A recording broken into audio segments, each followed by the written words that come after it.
The man aimed at an antelope, pulled the trigger, but accidentally shot it in the rear. Watching the antelope run in the opposite direction, he didn't panic. He picked up the spent casing and gave chase. But when he arrived at the location, he noticed a large pool of blood. Something felt off immediately. Following the trail of blood, he soon spotted an injured hunting dog nearby, but he hadn't shot it. Realizing there must have been a gunfight in the area, he quickly tracked in the opposite direction. Before long, he came upon several vehicles at the foot of the mountain. Wanting to understand the situation, he cautiously moved closer to investigate. Everyone on the ground was already dead. He moved behind one of the trucks to check, and to his surprise, he discovered a full load of cargo. If the goods were still here, then someone must have taken the money and fled, possibly badly wounded. He held his gun tightly, moving in slow and careful. Inside one of the cars, he spotted a man barely hanging on. The moment he saw him, he raised his gun and took the man's pistol away. The dying guy begged him for some water, but the man ignored him and walked off. Sure enough, under a large tree nearby, he spotted a lone figure, but instead of rushing over, he crouched quietly in place for half an hour. Only after confirming there was no movement did he slowly approach. The man under the tree was already dead. Opening the case next to him, he found $2 million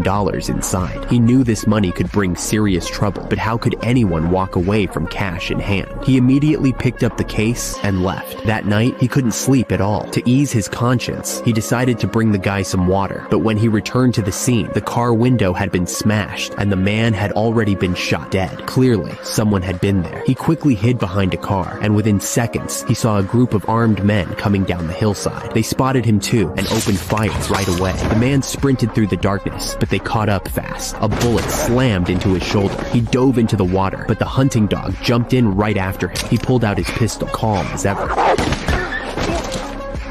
After getting away, he sent his wife back to her parents' home. Then, he arrived at a roadside motel, carefully hid the case inside the air vent of room 137, then deliberately checked into the neighboring room 138. At that moment, a hitman had already followed him. The killer locked onto room 137 as his target, removed his shoes, and crept closer, then used a captive bolt gun to blow out the door lock. He started firing indiscriminately. Suddenly, he saw a hand in the mirror. Someone inside was begging for their life. Calmly, not wanting to stain his clothes, the hitman closed the curtains. Although everyone in the room was taken out, he couldn't find the case. Unbeknownst to him, the man had already pulled it into the next room through the vent. It wasn't until he noticed the scratches in the duct that the hitman realized what had happened. Using the same method, he sealed off the man's door. However, the man had already escaped. He checked into another motel, but as he lay in bed, something didn't feel right. To confirm his suspicion, he quickly opened the case and searched through the cash. Sure enough, he found a tracking device. The blinking red light was flashing faster and faster. It felt like the killer was right behind him.